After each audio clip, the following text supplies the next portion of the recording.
Olá pessoal, a gente vai partir agora para a segunda aula. Essa segunda aula tem 3 tópicos: modelo atômico, estrutura atômica, né? É o primeiro tópico que a gente vai ver nesse vídeo. Depois a gente vai falar um pouco sobre forças interatômicas e ligações químicas. Bom, eu vou pedir já um pouco desculpa adiantada porque minha câmera está um pouco embaçada e eu ainda tenho que trabalhar nisso, não sei o que está acontecendo.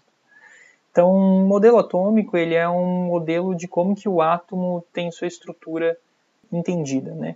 Esse modelo ele é basicamente um desenvolvimento de muitos e muitos anos através de experimentos físicos e químicos para chegar nesse modelo que a gente entende atualmente.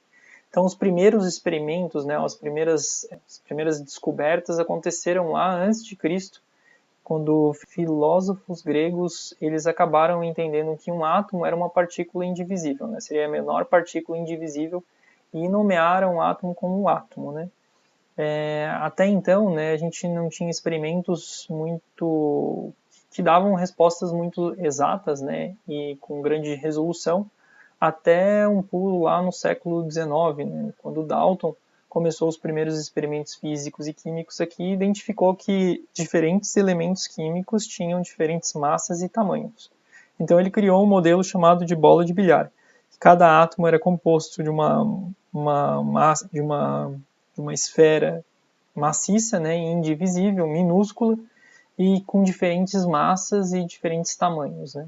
Esse modelo, então, ele foi aprimorado lá por Thomson, já no final do século XIX, começo do século XX, quando ele fez um experimento através de um tubo de vidro com baixas pressões e identificou que os átomos, na verdade, eles tinham partículas positivas e partículas negativas, vamos dizer, homogeneamente distribuídos dentro de toda a estrutura atômica, né? Esse modelo é até chamado de modelo de pudim ou modelo de bolo de passas, que identifica esses pontos homogeneamente distribuídos aqui no espaço, né? Esse modelo, então, ele foi aprimorado logo na sequência por Rutherford e Bohr. O Rutherford fez um experimento através de uma lâminas delgadas de ouro, onde ele bombardeou com átomos de polônio, alfa de polônio, né? E identificou que a grande parte da massa de um átomo estaria centralizada ou localizada no seu núcleo, né? E a parte da eletrosfera, né, onde os elétrons estariam ao redor desse núcleo. Logo em seguida, Bohr definiu onde esses elétrons estavam posicionados no espaço, né? Então ele definiu que existiam orbitais discretos de energia que eram completados à medida que se aumentava a distância do núcleo, né? Então, dentro desses orbitais, os elétrons, estavam distribuídos. E através de alguns conjuntos de princípios e experimentos físicos aí, foi identificado ou foi criada a mecânica quântica. A mecânica quântica, ela identifica que os elétrons ora se comportam como partícula, ora se comportam como onda. E não estão mais distribuídos em orbitais discretos, e sim como um range, né, uma faixa de distribuição de probabilidade de eles estarem ali. Então esse é o nosso modelo atual, né, o modelo de Schrödinger aqui, né, que é um modelo que é um fruto de vários anos aí de pesquisa e experimentos que foram feitos, vários físicos aí e químicos que dedicaram a sua vida para chegar nesse modelo atual que justifica basicamente muitos fenômenos, ou que explica muitos fenômenos que a gente tem na natureza hoje em dia.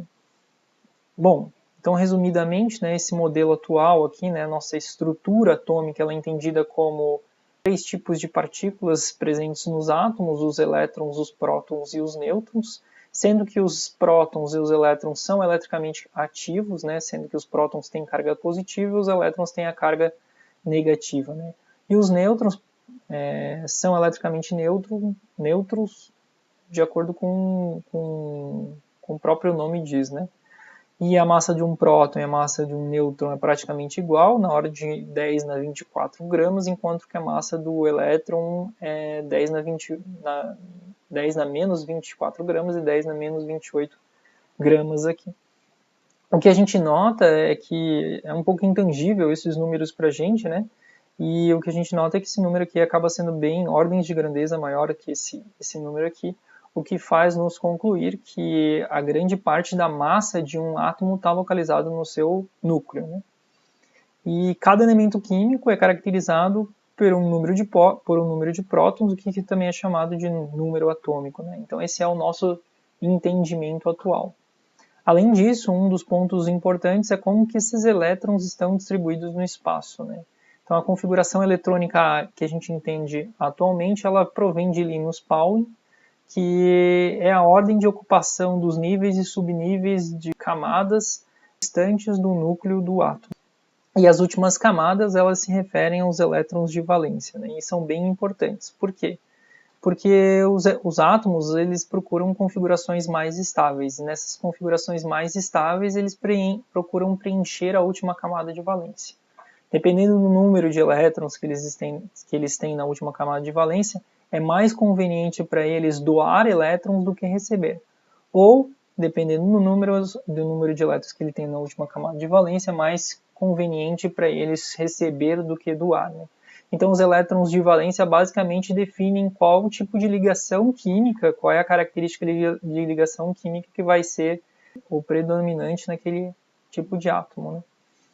Então, a base de todas as reações químicas e ligações químicas nos sólidos são os elétrons de valência. E um conceito bem importante para entender isso é o conceito de eletronegatividade.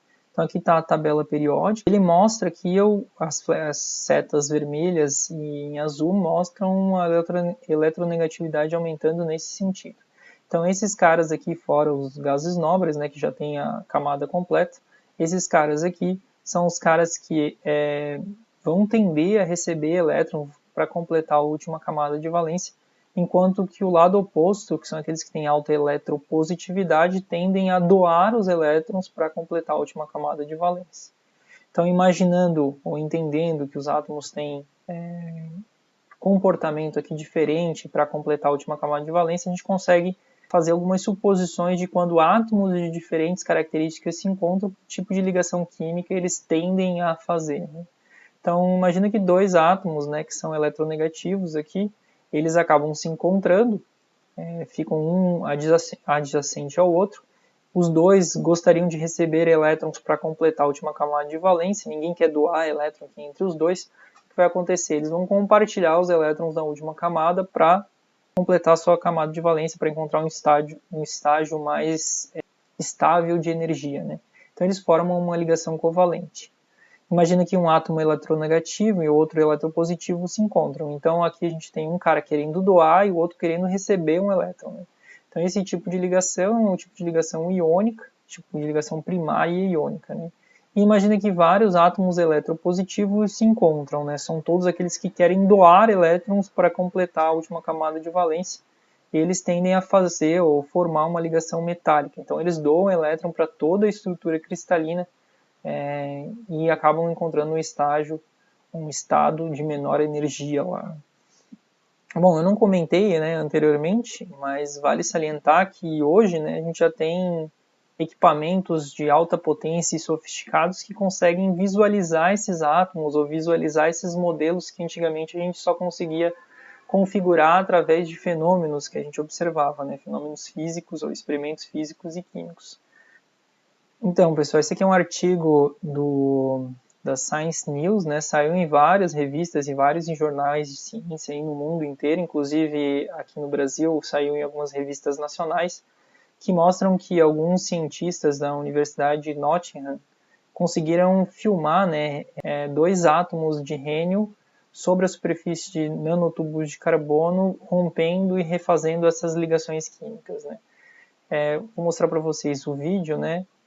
Apesar de a gente já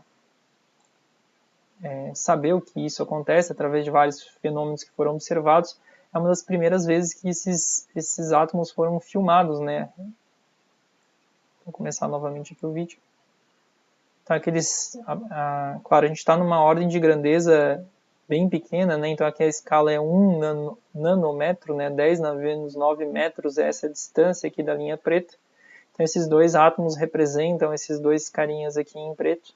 E aqui eles acabaram usando os átomos de hélio por ter alto peso atômico e daí conseguir contrastar bem com os átomos de carbono do nanotubo, né?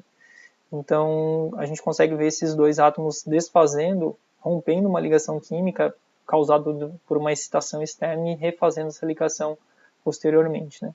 Vou passar aqui o vídeo.